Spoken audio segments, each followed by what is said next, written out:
12. When the Lord was about to take Elijah up to heaven in a whirlwind, Elijah and Elisha were on their way from Gilgal. Elijah said to Elisha, "Stay here, the Lord has sent me to Bethel." But Elisha said, "As surely as the Lord lives and as you live, I will not leave you."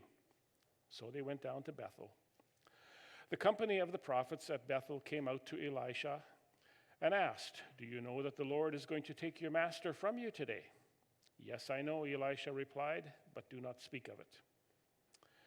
Then Elijah said to him, you got to keep in mind in this passage, Elisha and Elijah show up so many times, and those words sound so similar, but they're different people.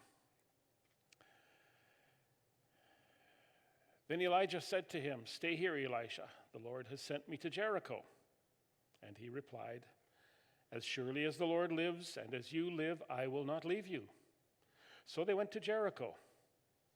The company of the prophets at Jericho went up to Elisha and asked him, "Do you know that the Lord is going to take your master from you today?" "Yes, I know," he replied, "but do not speak of it." Then Elijah said to him, "Stay here. The Lord has sent me to the Jordan." And he replied, "As surely as the Lord lives and as you live, I will not leave you." So the two of them walked on. 50 men of the company of prophets went and stood at a distance, facing the place where Elijah and Elisha had stopped at the Jordan. Elijah took his cloak, rolled it up, and struck the water with it. The water divided to the right and to the left, and the two of them crossed over on dry ground. When they had crossed, Elijah said to Elisha, "Tell me, what can I do for you before I am taken from you?" "Let me inherit a double portion of your spirit," Elisha replied. "You have asked a difficult thing," Elijah said. "Yet if you see me when I am taken from you, it will be yours. Otherwise not." As they were walking along and talking together, suddenly a chariot of fire and horses of fire appeared and separated the two of them, and Elijah went up to heaven in a whirlwind. Elisha saw this and cried out, my father, the chariots and horsemen of Israel." And Elisha saw him no more. Then he took hold of his own clothes and tore them apart. Probably not an unfamiliar story to you. It's inspired songs, among them, "Swing Low, Sweet Chariot, Coming for to Carry Me Home." There's paintings. My parents used to have this big old family Bible with big pictures in there, which were copies of paintings done by Renaissance artists. And there was this great picture of Elijah in this fiery chariot with his fiery horses pulling him and sweeping away. And Elisha standing there, open-mouthed and watching.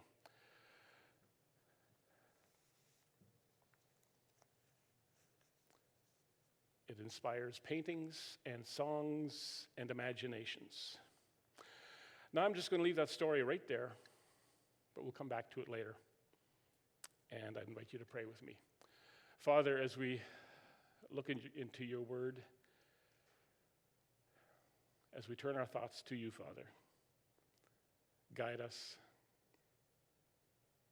May your Spirit lead our hearts and our thoughts, both today and the days to come. In Jesus' name, amen. Do you know how easy it is to be distracted? Not at all. It's like when you're sitting there listening to a sermon and you start thinking about lunch plans. Ever happened to you? Or you start thinking about the lunch you had a week ago and that something just didn't work out right. Either the food wasn't just right or the company wasn't just right. You get distracted.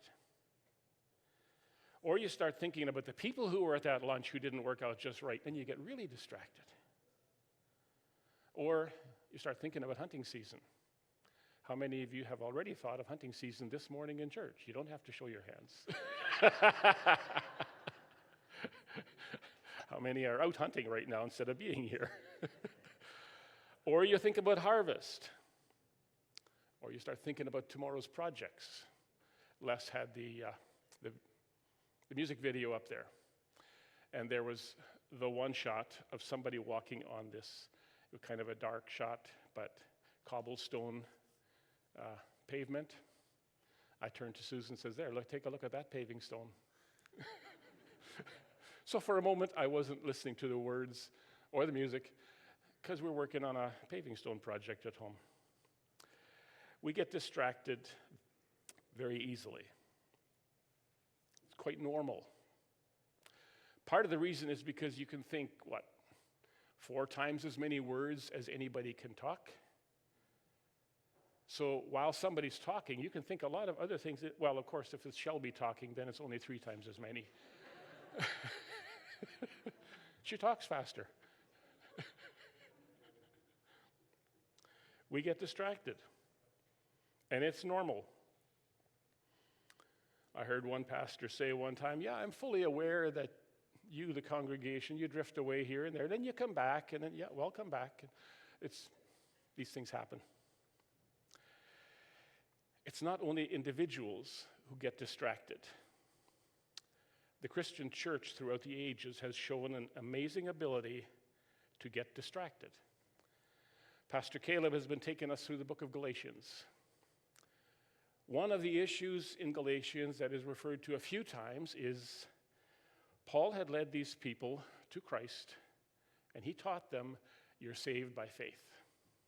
Somebody else came and said, well, actually, it's not quite that simple. You should also do this in order to be saved. And they got distracted. And Paul says, come on, you know better than this. They focused on something else than just the truth. In Paul's letter to the Corinthians, he addresses a different issue.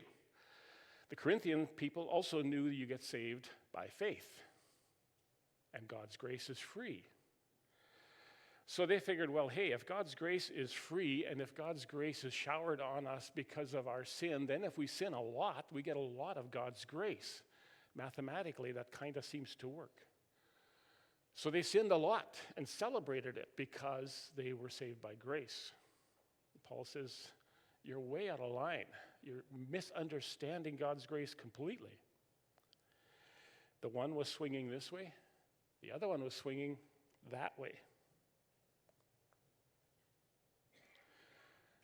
Maybe 200 years later, there was another time of persecution of Christians in the Roman Empire. The persecution seemed to come in waves. Again, Christians were being killed, persecuted for believing in Jesus and for not recognizing the emperor as King of Kings and Lord of Lords. And by then, there were various copies of the scriptures. They were being collected, the Gospels that Matthew, Mark, Luke, and John wrote, the letters that Paul wrote, other things. They were being collected together with the Old Testament scriptures. And some of the church leaders had copies of these writings in their possession. And in this persecution, so this would be 250, 275 years after Christ, somewhere in that range. They made a law, if you as a church leader surrender your copies of the scriptures, we won't kill you. Tough call. My life or my Bible? Quite a few of them said, okay, you can have the scriptures. So they were taken and destroyed, and the leaders were allowed to live. A few years later, the emperor died. A new emperor came. The new emperor, somewhere along the way, became a Christian. Oh, so now Christianity is the main religion, the national religion of the Roman Empire. And these leaders who had given up their copies of the scriptures said, well, we're still leaders in the church, aren't we? And others in the church said, no, I don't think so. You gave up your right to lead when you gave up your copies of the scriptures. They called them traitors. They were so against these traitors who still wanted to have influence in the church that they began to add a few layers to Christianity. If you've done this or this or this, you can no longer be a leader. If you've done this or this or this, you can no longer be called a Christian. And as usual, they emphasized it and emphasized it and emphasized it to the point where all of a sudden there was this doctrine of works again. You have to do this and this and this, or not do this and this and this. Otherwise, you can't be considered a Christian. Then there was, a few years later, a guy by the name of Augustine, or Augustine, depending on how you like to pronounce his name, who said, actually, according to the scriptures, we're saved by grace. Sounds like Galatians and Corinthians and Paul and all that. And he argued strongly and persuasively, and the church said, okay, yes, you are saved by grace. These guys who are saying you have to do this and this and this, they're wrong. So then the pendulum swung back the other way again. You're saved by grace and by grace alone. And in time, it became apparent that the Christian church was allowing and condoning all kinds of sinful behavior because you're saved by grace. Your actions don't matter. This swinging back and forth of focus. More than once, it threatened to split, and in some cases did seriously split the church. These issues of grace or works. Do you need works? How do you know if you're saved if you can't see the works? And it swung back and forth. This church used to have a clock hanging somewhere in that wall. Is that where it was? Big old clock with a pendulum in it. It's up in a storage room. I talked to somebody, and that person told me it just got to be too much of a hassle to climb up on a ladder every week and wind it up again. So it's in the storage room. The clock works with a pendulum. The Christian church has demonstrated an ability or a tendency to swing back and forth like a pendulum. We emphasize this, and then some years later we emphasize that. And it swings back and forth because that's how we are. We get distracted and we go this way or we go that way. It's not a Christian. The Christian church doesn't have this exclusively, by the way. Society does this. We're seeing in Europe right now, the pendulum is swinging again. After World War II, it swung way, way, way away from right-wing politics. Now it's swinging back again. It always happens. It's human nature. We're very good at getting distracted from the most important things. And in turn, focusing on things that are less important. So now, let's go back to 2 Kings. Here was a story about Elijah, who was going to be taken up to heaven in a whirlwind. By the way, the writer obviously got it wrong, because according to the songs and the pictures, Elijah was taken up in a chariot, right? So here's the story. Elijah and Elisha. Elisha had joined Elijah sometime earlier because Elijah was tired and worn out. So he called Elisha, and now God was going to call Elijah home to heaven. And Elijah kept telling Elisha you stay here, I'm going that way. Elijah, the young guy, says, no, I'm coming with you. And the prophets tell Elisha, you know that God's going to call your master home today. Yeah, I know, but don't talk about it. I don't know what that's all about. So that happened a number of times there. Elijah would say, okay, you come with me to here. Now you stay here. No, I'm not staying here. I'm coming with you. And then they would go somewhere else, and somebody would say, God's going to take Elijah away from you today. Yeah, I know, don't talk about it. And then Elijah would say, you stay here. I'm going that way. And Elisha would say, no, I'm coming with you. Finally, they crossed the Jordan, and Elijah appears to have finally, okay, I can't get rid of you. So what do you want? Elisha, brash young man that he is, says, I want twice as much of your spirit as you've got. To me, that sounds quite amazing. That's what he says. Elijah says, you've asked something difficult. Yet if you see me when I am taken from you, it will be yours. Otherwise not. What kind of a test is that? Elijah is going to be swept up by this team of fiery horses and this fiery chariot up into heaven, and Elisha, the young man, what's he going to be doing? What's he going to be looking at that he would not see that? What could possibly distract you from fiery horses and a fiery chariot?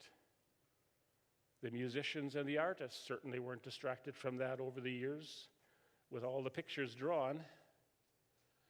What could possibly have? Why would this be such a hard test? He wants double of Elijah's spirit. And Elijah says, yeah, if you see me, you'll have it. Otherwise not. Verse 11. As they were walking along and talking together, suddenly a chariot of fire and horses appeared and separated the two of them, and Elijah went up to heaven in a whirlwind. The artist missed that verse. So did the songwriter. Elijah didn't go up in the chariot. Now, this may be old news to you. But Elijah didn't go up in the chariot. He went up in a whirlwind. Here's the two of them walking along, and obviously a little bit of space had separated them. And this thing comes between them. What was a symbol of power and strength in that culture? Now we would say maybe a really big modern armored tank or a really, really fancy jet fighter. Those are symbols of strength and power, military power. In their day and their time, chariots, horses and chariots, were symbols of power. Whichever country had horses and chariots was quite likely to have an advantage militarily.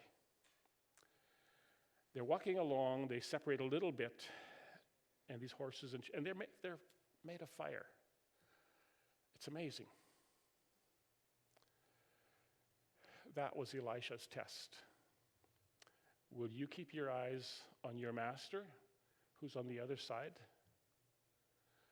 Or will you watch this amazing symbol of strength and power? What are you going to focus your eyes on? And Elijah went up in a whirlwind. The chariots and the horses were a distraction. And Elijah had said, if you see me when I'm taken up, then you will have this double portion. In other words, will you be distracted by something that is just a human symbol of power? Or will you keep your eyes focused where they belong?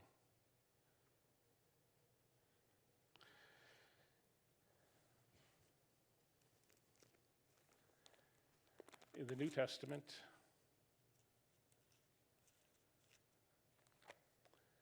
in the book of Hebrews, chapter 12,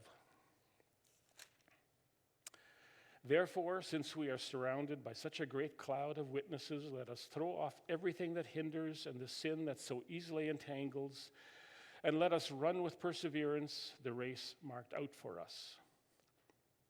Verse 2, let us fix our eyes on Jesus, the author and perfecter of our faith, who for the joy set before him endured the cross, scorning its shame, and sat down at the right hand of the throne of God. Let us fix our eyes on Jesus.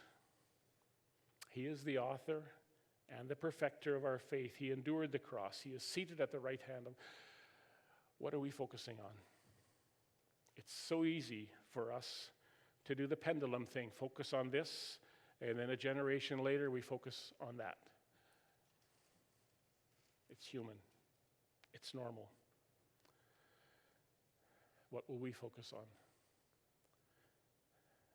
Elisha's challenge was, can you focus on what's really important? We also like to focus on symbols of human power. We like to focus on things that are sensational and exciting. Many churches have split because somebody wanted to do something sensational and exciting rather than just focusing on Jesus. We celebrate communion today. Les has already led us in focusing our hearts on that.